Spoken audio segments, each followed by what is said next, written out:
जैसे ही घर के दोनों बेटे मोहन और रमेश घर में आए तो उनका मन खुश हो गया। घर में पकवानों की खुशबू हर तरफ फैली हुई थी, खासकर मालपुओं की, जो बता रही थी कि आज अम्मा बहुत खुश है, क्योंकि अम्मा जब भी बहुत खुश होती है तब अपने हाथों से मालपुए जरूर बनाकर खिलाती है। तभी मोहन की बेटी तनु दौड़ते हुए आई। मोहन ने उसे गोद में उठा लिया। अपने 3 वर्षीय बेटी को लाड लडाकर मोहन ने उससे पूछा, अम्मा कहाँ है? 3 वर्षीय बच्ची ने रसोई घर की तरफ इशारा किया तो दोनों भाई रसोई की तरफ चल दिए। देखा तो अम्मा चूल्हे पर मालपुए तल रही थी। बड़ी बहू सरिता अम्मा की मदद कर रही थी।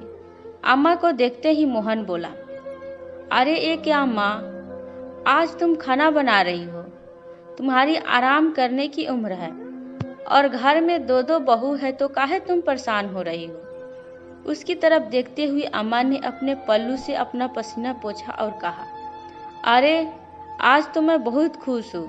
आज मैं तुम लोगों को अपने हाथ से मालपुए बनाकर खिलाऊंगी। तुम लोगों को बहुत पसंद थे ना बचपन में? अम्मा तो खुशी में दोहरी हुई जा रही थी। अच्छा, ऐसा क्या खजाना मिल गया है अम्मा?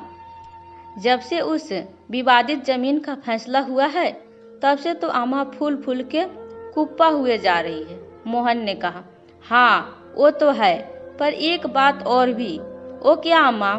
अरे थोड़ा सब्र तो करो, पहले खाना खा लो, उसके बाद बताती हूँ। चलो तुम दोनों हाथ मुंह धो ले और गर्मा गर्म खाना खा ले, बहुत थक गए होंगे। फिर सरिता की तरफ देखकर बोली, अरे ओ बहुरिया, छोड़ सारा काम, पहले मेरे बेटे को गर्मा गर्म खाना तो परोस दे। अम्मा की बात सुनकर सरिता अपना काम छोड़ पहले थालियां लगाने लगी। मोहन तो बाहर आ गया, लेकिन रमेश रसोई में ही खड़ा रहा। उसे देखकर अम्मा ने कहा, अरे रमेश, जा तू भी मुंह धो ले और खाना खा ले, भाभी अभी खाना परोस रही है। अम्मा की बात सुनकर रमेश बोला, अम्मा रजनी कहाँ है? वो तुम लोगों की मदद नहीं करवा रही। उसका नाम सुनते ही अम्मा का मुंह कसैला हो गया और वो चिढ़ते हुए बोली, और कहाँ होगी महारानी, पड़ी होगी अपने कमरे में अपने अटाले को हाथ में लेकर। अम्मा की बात सुनकर रमेश अपने कमरे में आ गया। देखा तो अम्मा की बात सच थी। रजनी हाथ में मोबाइल लेकर बिस्तर पर पड़ी हुई थी।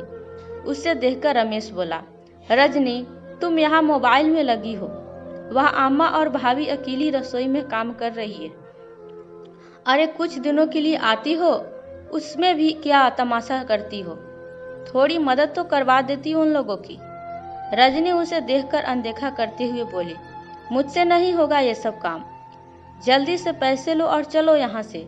गांव में मुझसे सांस भी नहीं ली जाती। कैसी बात कर रही हो तुम? शहर जाकर बड़ी शहर वाली हो गई हो, पैदाइश तो गांव की ही हो ना तुम भी। और जरा आवाज धीरे करके बोलो, कोई सुन लेगा तो क्या सोचेगा?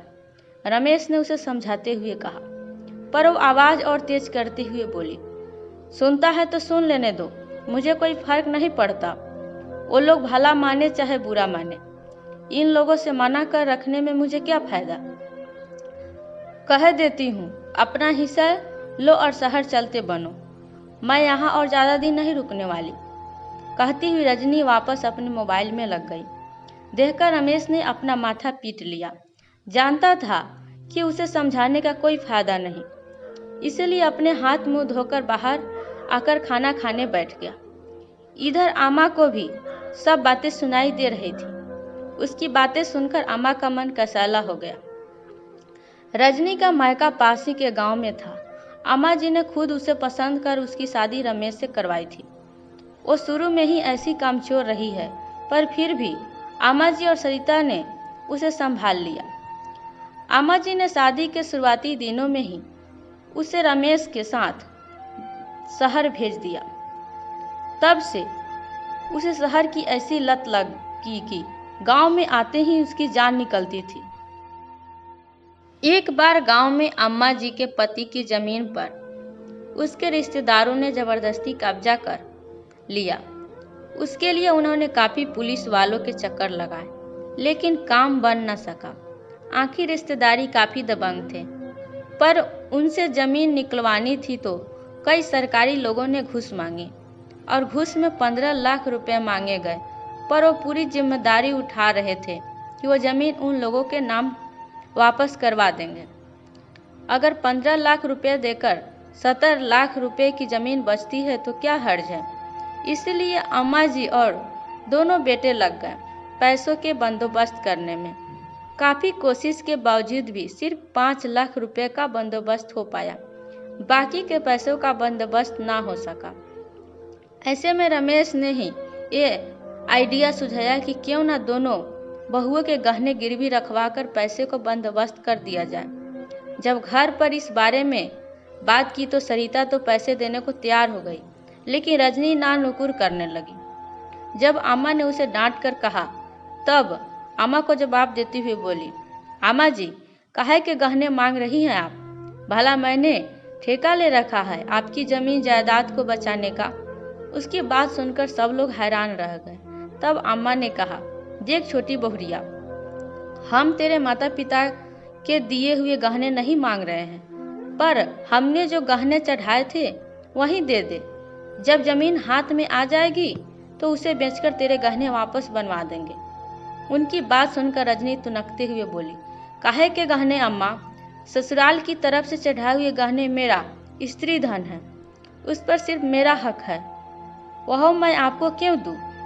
मुझसे बेवजह की कोई उम्मीद मत करना। कहते हुए रजनी अपने कमरे में गई और अपना सामान समेटकर मायके रवाना हो गई। उसके इस कदम से हर कोई हक्का बक्का रह गया। आखिर सरिता ने ही अपने सारे गहने बेचकर पैसे का बंदोबस्त किया, लेकिन फिर भी 3 लाख रुपए कम पड़ गए।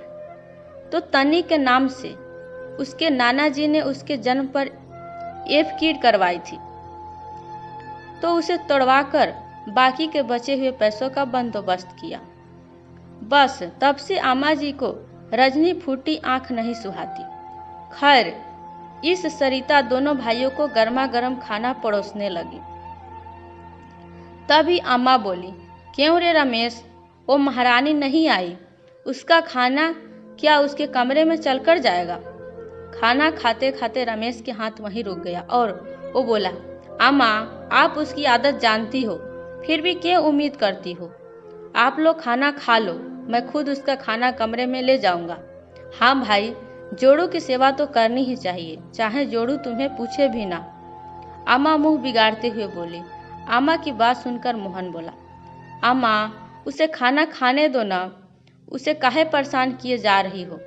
आखिर मोहन की बात सुनकर अम्मा चुप हो गई। खैर, सब लोगों ने खाना खा लिया। उसके बाद सब लोग साथ बैठे, लेकिन अभी भी रजनी कमरे से निकलकर बाहर नहीं आई। तभी मोहन बोला, देख रमेश, तुझे अर्जेंट में फ़ोन करके शहर से इसलिए बुलाया गया कि अपनी विवादित ज़मीन बिक गई, तो मैंने तुम्हें फ़ोन पर ही बता दिया था। अब अम्मा चाहती है कि उन पैसों का बंटवारा हो जाए। पैसों के बंटवारे का नाम सुनकर रजनी अपने कमरे के दरवाजे पर आकर खड़ी हो गई। अम्मा ने मोहन की तरफ देखा और इशारा किया, देख ले आ गई। पर मोहन कुछ नहीं बोला, बल्कि वो अम्मा से ही बोला, हाँ तो अम्मा, बताओ क्या चाहती हो तुम, कैसे बंटवारा करना है? उसकी बात सुनकर अम्मा कुछ कहती, उससे पहले ही रजनी बोली, भाई जी, इसमें पूछना क्या है, 2 हिस्से ही तो होने हैं, आधा आपका और आधा इनका। इसके लिए बेवजह कि आपने हम लोगों को बुला लिया, आप तो आधा हिस्सा करके पैसे अकाउंट में डाल देते।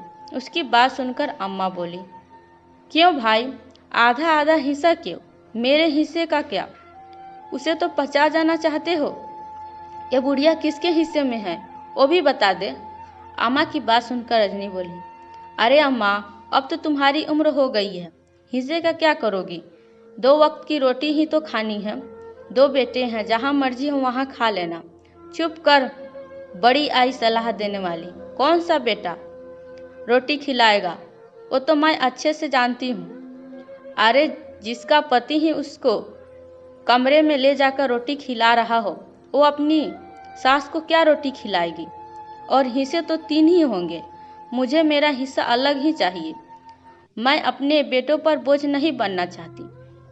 अम्मा जी बोली तो रजनी मुंह बिगाड़ कर खड़ी हो गई। इतने में रमेश बोला, ठीक है अम्मा, 3 हिस्से चाहती हो तो हम जो 70 लाख रुपए आए हैं उसके 3 हिस्से कर लेते हैं। उसकी बात सुनकर अम्मा बोली, 70 लाख रुपए के नहीं, 60 लाख रुपए के 3 हिस्से होंगे। उसमें से 10 लाख रुपए मैंने खर्च कर दिए। क्या 10 लाख रुपए को कहाँ पानी पिला दिया अम्मा जी? अचानक रजनी बोली। सब लोग हैरानी से अम्मा की तरफ देखने लगे। आखिर 10 लाख रुपए खर्च कर देना मायने रखता था। अम्मा कहाँ खर्च कर दिए पैसे? मोहन ने पूछा। 7 लाख रुपए के बड़ी बहू के गहने बनवाए हैं और वहीं 3 लाख रुपए की तनु की एडी करवाई है। अम्मा की बात सुनकर जहाँ सब लोग चुप हो गए, वहीं रजनी बिन बारिश के बरस पड़ी। हाय हाय अम्मा जी, इतना दोगलापना क्यों? बड़ी भाभी को अपनी बहू है क्या? मैं आपकी बहू नहीं थी जो उसके लिए गहने बनवा लिया, मेरे लिए नहीं? और तनु की एफडी क्यों? कल को हमारे बच्चे होंगे तो उनके लिए भी क्या आप एफडी करवाओगी? फिर रजनी रमेश की तरफ देखकर बोली, लो देख लो, ये है तुम्हारी अम्मा जी जो 2 बेटों में भी 2 भात करती है। एक को सिर आंखों पर बिठा कर रखती है और दूसरों की इज्जत धूल के बराबर भी नहीं। इनकी पत्नी और बेटी के लिए इतना कुछ और मेरे लिए कुछ भी नहीं। उसकी बात सुनकर अम्मा जी बोली, क्यों छोटी बहुरिया, आज तो दोनों बहुएं बराबरी पर आने के बात कर रही हो? भूल गई जब इस जमीन को बचाने के चक्कर में घूसखोरों को घूस देनी पड़ रही थी, उस समय हमारे पास पैसे तक नहीं थे। जब तुम अपना स्त्री धन लेकर यहाँ से अपने मायके रवाना हो गई थी, तब यही बड़ी बहू थी जिसने अपने सारे गहने गिरवी रखकर पैसा का बंदोबस्त किया था। यहाँ तक कि पैसे की कमी फिर रह जाने पर अपनी बेटी की एफडी तक तुड़वाई थी, जो उसके नाना जी ने उसके जन्म पर करवाई थी। तब बराबरी याद ना आई थी। आज जमीन का हिस्सा तो लेने चली आई तुम। उस समय जमीन बचाने के लिए तुमसे तुम्हारा स्त्री धन ना निकला। अरे कौन सा तुम्हारे माँ बाप के चढ़ाए हुए गहने माथे थे? मैंने यही तो कहा था कि बहू जो हमने गहने चढ़ाए हैं वही दे दो। तब तो मुंह पर डंके की चोट पर बोल कर गई थी कि अम्मा जी, आपके चढ़ाए हुए गहने मेरा स्त्री धन है, वो तो मैं आपको नहीं दूंगी। फिर अब काहे की मुँह जोड़ी? इन पैसों पर इन दोनों माँ बेटी का हक था, जो मैंने उसका हक उन्हें दे दिया। रजनी के अम्मा जी को जीत ना सकी तो रमेश के पास आकर बोली, अरे तुम बैठे बैठे देख क्या रहे हो? कुछ बोलते क्यों नहीं हो? भला इतने से पैसे से हमारा कौन सा फ्लैट खरीदने में आ जाएगा? उसकी बात सुनकर रमेश बोला, रजनी, अम्मा कुछ भी गलत नहीं कर रही। परिवार योगदान से चलता है, मेरा करने से नहीं। जब हमें तुम्हारी ज़रूरत थी तो तुम मेरा धन करके यहाँ से चली गई थी। अब हिस्सा लेने की बात कर रही हो तो याद रखना, जो भी मिलेगा हक का ही मिलेगा, हक से ज़्यादा कुछ भी नहीं। और रही बात प्लेट लेने की, तो जब मेरे पास पैसे का बंदोबस्त हो जाएगा तब खरीद लेंगे। जब पति ही लड़ने को तैयार नहीं तो भला रजनी क्या कर पाती? फोन करके अपने माता पिता तक को बोली, लेकिन माता पिता ने कहा कि अगर अम्मा जी हक का दे रही है तो ले लो, क्योंकि उससे ज़्यादा तो कोर्ट भी तुम्हें दिलवा नहीं पाएगा। आखिरकार चिल्ला कर खुद ही चुप हो गई। सबके हिस्से में 20-20 लाख रुपए आ गए। वहीं 20 लाख रुपए लेकर शहर रवाना हो गई। दोस्तों, कहानी कैसी लगी? यदि अच्छी लगी हो तो लाइक और कमेंट करना बिल्कुल भी मत भूलिएगा। यदि आप मेरे चैनल पर नए हैं तो सब्सक्राइब जरूर कीजिएगा। आपको कहानी सुनने के लिए बहुत बहुत धन्यवाद।